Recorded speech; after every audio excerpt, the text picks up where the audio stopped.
ನಮಸ್ಕಾರ ಸ್ನೇಹಿತರೆ, ಹೇಗಿದ್ದಾರೆ ಎಲ್ಲರೂ ಚೆನ್ನಾಗಿದ್ದಾರೆ ಅನ್ಕೊಂಡಿದ್ದೀನಿ ಸ್ನೇಹಿತರೆ. ಎಲ್ರಿಗೂ SPB ಮೀಡಿಯಾದ ಮತ್ತೊಂದು ವಿಡಿಯೋಗೆ ತಮಗೆಲ್ರಿಗೂ ಸುಸ್ವಾಗತ ಸ್ನೇಹಿತರೆ.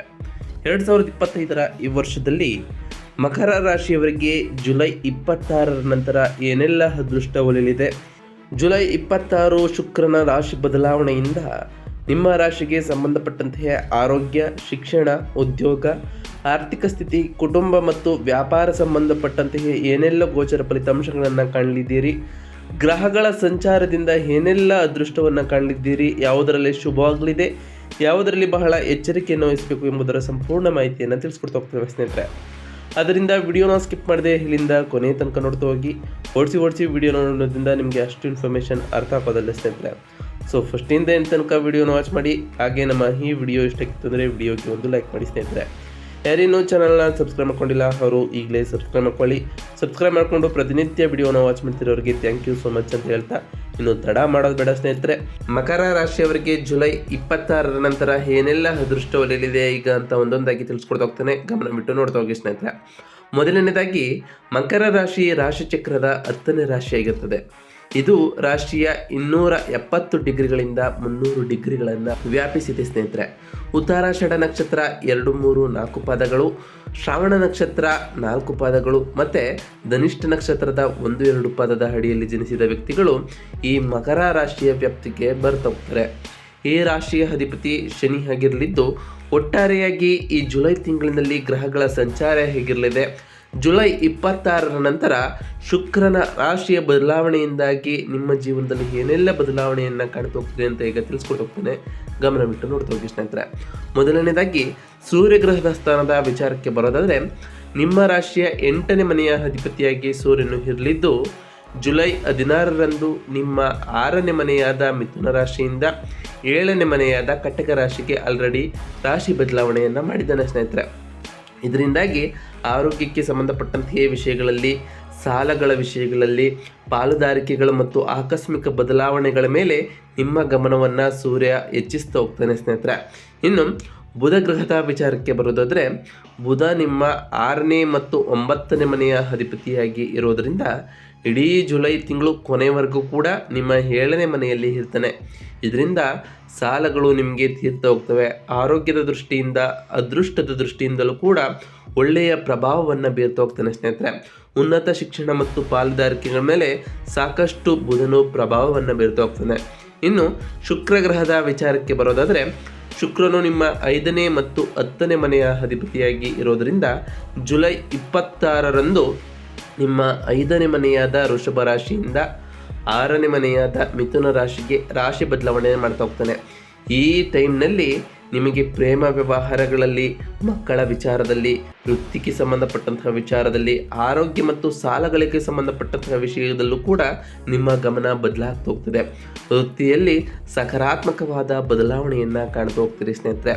ಇನ್ನು ಮಂಗಳ ಗ್ರಹದ ವಿಚಾರಕ್ಕೆ ಬರೋದಾದರೆ, ಮಂಗಳನು ನಿಮ್ಮ 4ನೇ ಮತ್ತು 11ನೇ ಮನೆಯ ಅಧಿಪತಿಯಾಗಿ ಇರಲಿದ್ದು, ಜುಲೈ 28ರಂದು ಅಂದರೆ ಕೊನೆಯ ವಾರದಂದು ನಿಮ್ಮ 8ನೇ ಮನೆಯಾದ ಸಿಂಹರಾಶಿಯಿಂದ 9ನೇ ಮನೆಯಾದ ಕನ್ಯಾ ರಾಶಿಗೆ ರಾಶಿ ಬದಲಾವಣೆಯನ್ನು ಮಂಗಳ ಮಾಡೋದರಿಂದ ಮನೆ, ಕುಟುಂಬ, ಲಾಭಗಳಿಗೆ ಸಂಬಂಧಪಟ್ಟಂತೆ ಆಕಸ್ಮಿಕ ಬದಲಾವಣೆಗಳು ಉಂಟಾಗ್ತಾ ಹೋಗ್ತವೆ ಮತ್ತು ಅದೃಷ್ಟದ ಬಗ್ಗೆ ನೀವು ಗಮನವನ್ನು ಹರಿಸಬೇಕಾಗಿರ್ತದೆ ಸ್ನೇಹಿತರೆ.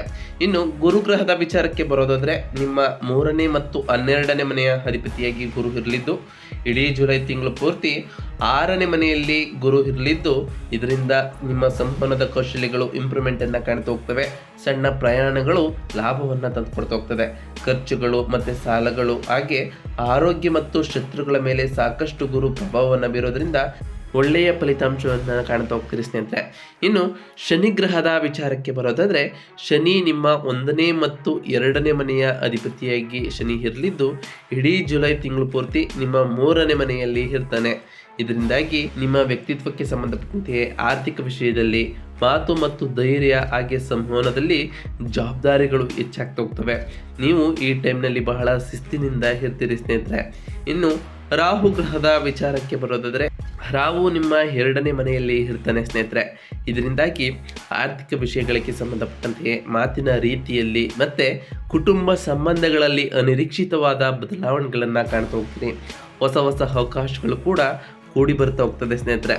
ಇನ್ನು ಕೇತು ಗ್ರಹದ ವಿಚಾರಕ್ಕೆ ಬರೋದಾದರೆ, ಕೇತು ನಿಮ್ಮ 8ನೇ ಮನೆಯಲ್ಲಿ ಇರಲಿದ್ದು ಇದರಿಂದಾಗಿ ಸಂಶೋಧನೆ ವಿಷಯಗಳಲ್ಲಿ ಆಕಸ್ಮಿಕ ಬದಲಾವಣೆಗಳು ಉಂಟಾಗ್ತಾ ಹೋಗ್ತದೆ.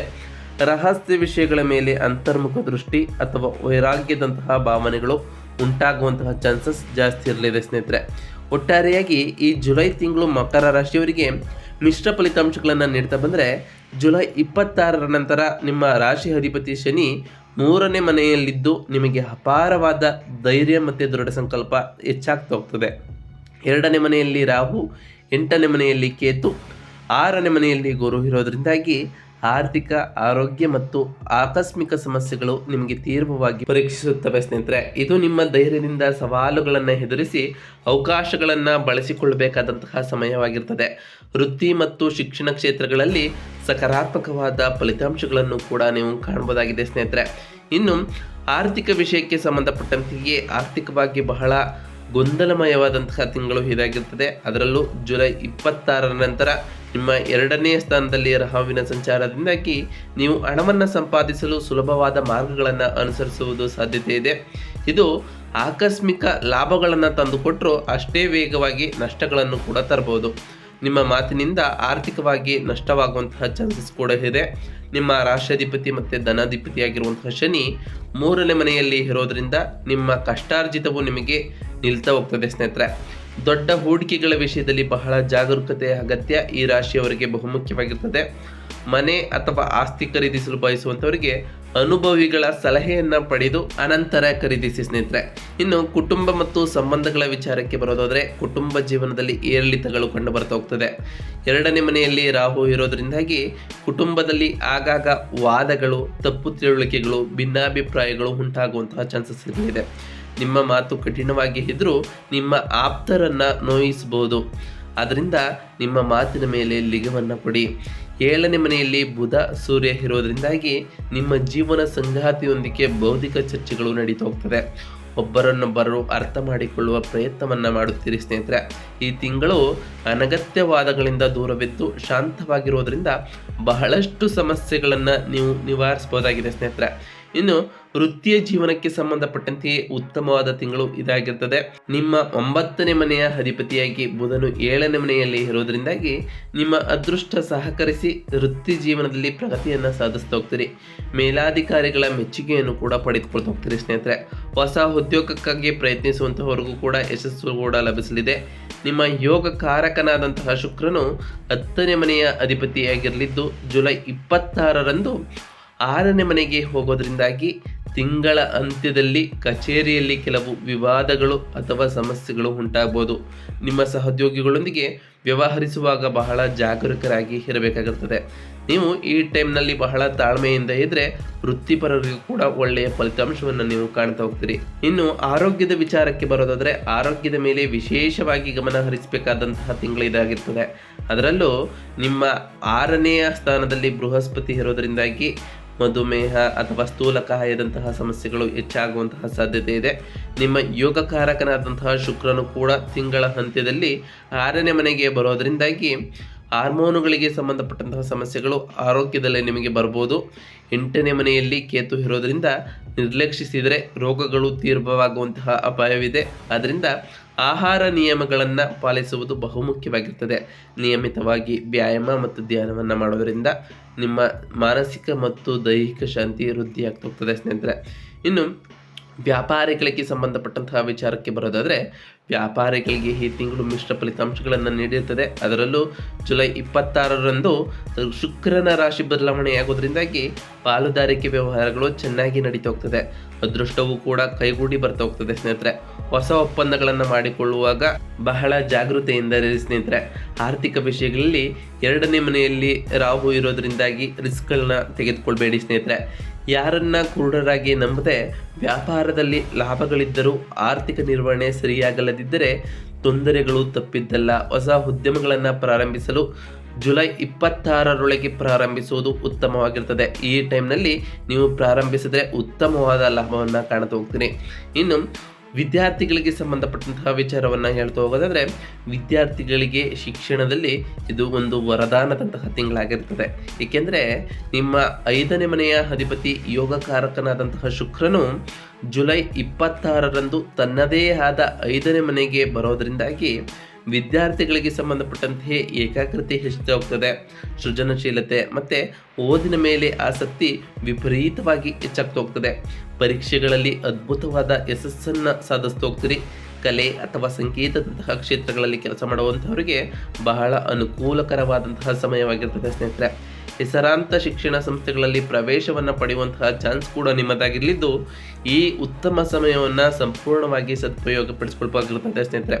ಹಾಗೆಯೇ ಶನಿ ಶಿಸ್ತಿಗೆ ಹೆಚ್ಚಿನ ಮಹತ್ವವನ್ನು ಕೊಡೋದ್ರಿಂದ ಈ ಟೈಮ್ನಲ್ಲಿ ಬಹಳ ಶಿಸ್ತಿನಿಂದ ಶ್ರದ್ಧೆಯಿಂದ ಸಮಯ ಪರಿಪಾಲನೆ ಮಾಡಿ ನೀವು ಓದಿದ್ದೆ ಆದರೆ ಯಶಸ್ಸು ಕಟ್ಟಿಟ್ಟ ಬುದ್ಧಿ ಸ್ನೇಹಿತರೆ.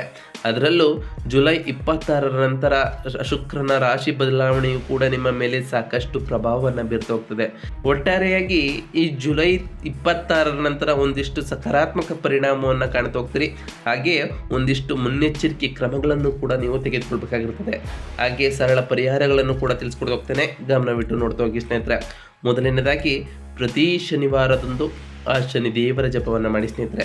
ಶನಿದೇವರು ಶಿಸ್ತಿಗೆ ಹೆಚ್ಚಿನ ಪ್ರಾಮುಖ್ಯತೆಯನ್ನು ಕೊಡೋದ್ರಿಂದ ಶಿಸ್ತಿನಿಂದ ಶನಿವಾರದಂದು ಆ ಶನಿದೇವರ ಜಪವನ್ನು ಮಾಡಿ.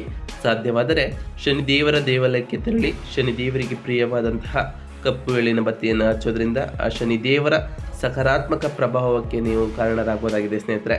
ಇನ್ನು ಪ್ರತಿ ಶನಿವಾರದಂದು ನಿಮ್ಮ ಕೈಲಾದಷ್ಟು ಸಹಾಯವನ್ನು ಮಾಡಿ ಸ್ನೇಹಿತರೆ, ದಾನವನ್ನು ಮಾಡಿ. ಇನ್ನು ಪ್ರತಿ ಗುರುವಾರ ಓಂ ಗುರುವೇ ನಮಃ ಎಂಬ ಮಂತ್ರವನ್ನು 108 ಬಾರಿ ಜಪಿಸೋದ್ರಿಂದ ಆ ಗುರುದೇವರ ಆಶೀರ್ವಾದವು ನಿಮಗೆ ಒದಗ್ತಾ ಬರ್ತದೆ.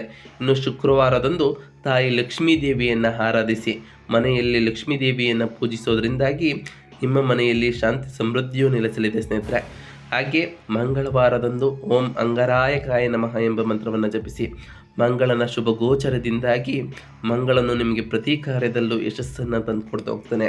ಹಾಗೆ ಮಂಗಳವಾರದಂದು ಹನುಮಾನ್ ಚಾಲಿಸವನ್ನು ಪಠಿಸೋದ್ರಿಂದ ನಿಮ್ಮ ಧೈರ್ಯ ಮತ್ತು ಶಾಂತಿ ವೃದ್ಧಿ ಆಗ್ತಾ ಹೋಗ್ತದೆ. ಆ ಹನುಮಂತನ ಕೃಪೆಗೂ ಕೂಡ ನೀವು ಪಾತ್ರರಾಗಬಹುದಾಗಿದೆ ಸ್ನೇಹಿತರೆ. ನಾವು ತಿಳಿಸ್ಕೊಟ್ಟಿರುವಂತಹ ಈ ಎಲ್ಲ ಸರಳ ಪರಿಹಾರಗಳನ್ನು ನೀವು ಮಾಡಿದ್ದೆ ಆದರೆ ನಿಮ್ಮ ಜೀವನದಲ್ಲಿ ಸಾಕಷ್ಟು ಬದಲಾವಣೆಯನ್ನು ಕಾಣ್ತಾ ಹೋಗ್ತೀರಿ. ನೀವಂದುಕೊಂಡಂತಹ ಕಾರ್ಯದಲ್ಲಿ ಯಶಸ್ಸನ್ನು ಕಾಣ್ತಾ ಹೋಗ್ತೀರಿ ಸ್ನೇಹಿತರೆ. ಇದಾಗಿತ್ತು ಇವತ್ತಿನ ಒಂದು ವಿಡಿಯೋ ಸ್ನೇಹಿತರೆ. ವಿಡಿಯೋ ಇಷ್ಟ ಆಗಿತ್ತು ಅಂದರೆ ವಿಡಿಯೋಗೆ ಒಂದು ಲೈಕ್ ಮಾಡಿ. ಯಾರಿನ್ನೂ ಚಾನಲ್ನ ಸಬ್ಸ್ಕ್ರೈಬ್ ಮಾಡಿಲ್ಲ ಅವರು ಈಗಲೇ ಸಬ್ಸ್ಕ್ರೈಬ್ ಮಾಡಿ ಸ್ನೇಹಿತರೆ. ಸಬ್ಸ್ಕ್ರೈಬ್ ಮಾಡಿ ಪ್ರತಿನಿತ್ಯ ವಿಡಿಯೋನ ವಾಚ್ ಮಾಡ್ತಿರೋರಿಗೆ ಥ್ಯಾಂಕ್ ಯು ಸೋ ಮಚ್ ಅಂತ ಹೇಳ್ತಾ, ನಿಮ್ಮ ಫ್ರೆಂಡ್ಸ್ ಮತ್ತು ಫ್ಯಾಮಿಲಿಗೆ ಈ ವಿಡಿಯೋನ ಶೇರ್ ಮಾಡಿ. ಹಾಗೆ ಕಮೆಂಟ್ನಲ್ಲಿ ಓಂ ಶನೈಶ್ವರಾಯ ನಮಃ, ಓಂ ಅಂಗರಾಯಕಾಯ ನಮಃ, ಓಂ ಗುರುವೇ ನಮಃ, ಓಂ ಲಕ್ಷ್ಮೀ ನಾರಾಯಣಾಯ ನಮಃ ಎಂದು ಕಮೆಂಟ್ ಮಾಡಿ ಸ್ನೇಹಿತರೆ. ಆ ಶನಿದೇವರು ಗುರುದೇವರು ಮಂಗಳದೇವ ನಿಮಗೆ ಆಯುಷ್ಯ ಆರೋಗ್ಯ ಸಮೃದ್ಧಿಯನ್ನು ಕೊಟ್ಟು ಕಾಪಾಡಲಿ ಅಂತ ದೇವರಲ್ಲಿ ಕೇಳ್ಕೊಳ್ತಾ ಇವತ್ತಿನ ಒಂದು ವಿಡಿಯೋನ ಮುಗಿಸ್ತಿದ್ದೀನಿ ಸ್ನೇಹಿತರೆ. ಸಿಗ್ತೀನಿ ಮತ್ತೊಂದು ವಿಡಿಯೋದೊಂದಿಗೆ. Thank you for watching.